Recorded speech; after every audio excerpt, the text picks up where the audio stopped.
అదే RTV app వార్తల్ని క్షణాల్లో చదివే అవకాశం ఉంటుంది. ఒక న్యూస్ పేపర్, ఒక టెలివిజన్ ఛానల్ మీ చేతుల్లో ఎప్పుడూ ఉంటాయి.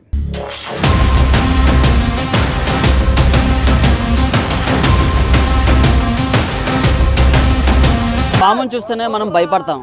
అలాంటి పామును టక్కుమని పట్టేస్తాడు కిరణ్.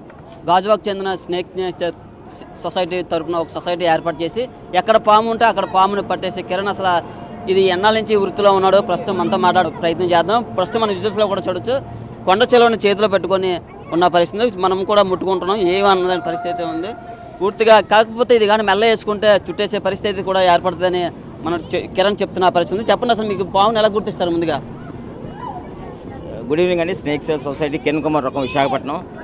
ఈరోజు మన ఈ రంగంలోకి వచ్చి సుమారు దాదాపు 20 సంవత్సరాలు పూర్తవుతుంది. నాకు 10 years back chief wild life warden నుంచి పాములు పట్టడానికి అధికారికంగా పర్మిషన్ ఇచ్చిన తర్వాత నేను ఒక సొసైటీ ఫామ్ చేసి సుమారు ఒక 70 మందికి 100 మందికి అప్పుడు ట్రైన్ చేసాం. ఈరోజు ఎవరి మటుకలు ఏ డిస్టిక్లో పాములు పడుతున్నారు. ఎక్స్పెషల్గా విశాఖపట్నం స్నేక్ సేవ సొసైటీకి సంబంధించి సుమారు 18 మంది నాతో ఉన్నారు. డే అండ్ నైట్ సర్వీస్ చేస్తున్నాం మేము. ఎక్కడ పాము కనిపించినా ఇమీడియట్గా వెళ్ళి రెస్క్యూ చేసి దాన్ని తీసుకెళ్ళి చివరి ప్రాంతాల్లో విడిచిపెట్టడం జరుగుతుంది ఈరోజు వరకు. ముఖ్యంగా చూసుకుంటే చాలా ప్రమాదకరంగా పాములు ఉంటాయి కదా, కొన్ని విషపూరితంగా. అవి ముందుగా ఎలా గుర్తిస్తారు? వాటిని ఐడెంటిఫై చేస్తాను. దాని బాగా అనుభవించున్నాను. దీన్ని ఏ పాము చూడగానే పాము తోక చూసి, వల్ల చూసి, బొర్ర చూసి అది ఏ జాతికి సంబంధించిన పాము ఈజీగా ఐడెంటిఫై చేస్తుంటాను. కూరలు అవి తీసేస్తారా? కూరలు తీయడానికి పర్మిషన్ లేదన్న. కూరలు తీస్తే ఎఫెన్స్ అన్నది. పాము పట్టి సురక్షితమైన ప్రాంతాల్లో విడిచిపెట్టడానికి మాకు పర్మిషన్ ఉంది. కూరలు తీయడం, వినం తీయడం అన్నీ తీస్తే చట్టరీత్యా నేరం అన్నది. 1972 యాక్ట్ ప్రకారంగా చట్టరీత్యా నేరం అన్నది. ఇప్పుడు కొండచెలు వేసుకున్నారు కదా, ఇదేం చేయదంటారా? మొత్తం అగ్రెసివ్గా ఉంటుందన్న. ఆత్మహత్య ఉంటే మెడ చుట్టేస్తుందన్న. అగ్రెసివ్గా ఉంటే నిన్న పట్టాం. ఇది చాలా అగ్రెసివ్గా ఉంది. అందుకని మీకు చేతికి పోవడం కారణం ఏంటంటే అగ్రెసివ్గా ఉందని.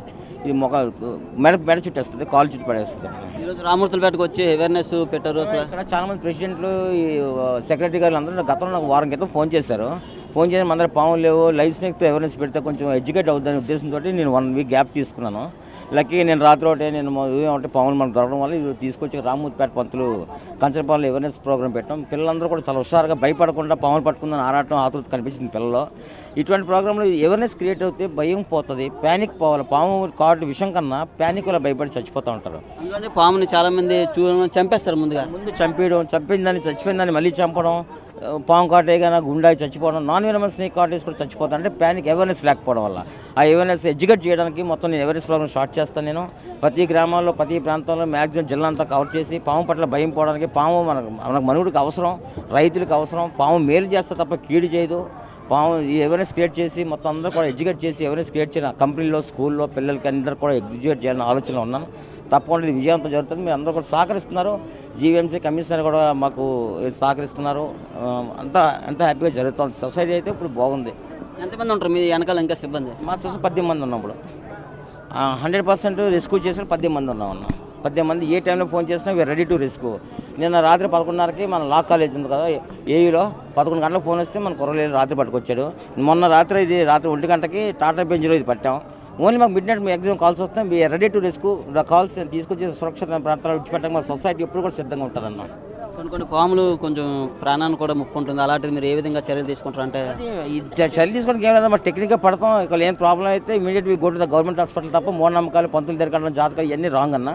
ఇమీడియట్ అన్ఎక్స్పెక్టెడ్గా ఏమైనా జరిగితే మాత్రం immediate go to the government hospital, take the anti venom treatment అన్న. ప్రభుత్వాన్ని కూడా ఏం చెప్పదలుచుకున్నారు? ముఖ్యంగా ప్రభుత్వానికి ఏం చెబుతా ఉన్నాం మనం, ఏం చేస్తాం? కొత్త ప్రభుత్వం వచ్చింది కదా, ఇదే సాయం చేస్తారేమో చూద్దాం.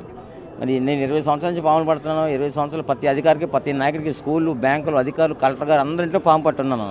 మనం ఏమడుగుతాం, వాళ్ళు ఏం చేస్తారు? సరే, ఇప్పుడు జీవీఎంసీ కమిషనర్ గారు అయితే మాకు ఫుల్ రెస్పాండ్ అవుతున్నారు. Okay, what help you want అడుగుతున్నారు. అడిగిన దానికి మాకు రెస్పాండ్ అవుతున్నారు. బహుశా ఆయన ద్వారా మాకు న్యాయం మేలు జరుగుతుందని ఆశిస్తున్నాను. ఇది కిరణ్ చెప్తున్నాడు. పూర్తిగా ఎక్కడ పాము ఉన్నా అక్కడైతే పెట్టేస్తాం. ప్రభుత్వం నుంచి కూడా మాకు సహకారం కావాలి. ఎందుకంటే ఇలాంటి ప్రాణాన్ని తెగించి కూడా ఎక్కడ ఉన్న విషపూరితమైన లాంటి పాములను కూడా గుర్తించి వాటిని పట్టయితే 20 ఏళ్ళుగా మాకు ఇదే వృత్తిని మా వెనకాల సిబ్బంది కూడా ఉన్నారు. పూర్తిగా ప్రభుత్వం అయితే మమ్మల్ని ఆదుకోవాలని స్నేక్ నేచర్ కిరణ్ అయితే చెప్తున్న పరిస్థితి ఉంది. కెమెరా పర్సన్ సాగర్తో నాయుడు, ఆర్టీవీ విశాఖ నుంచి.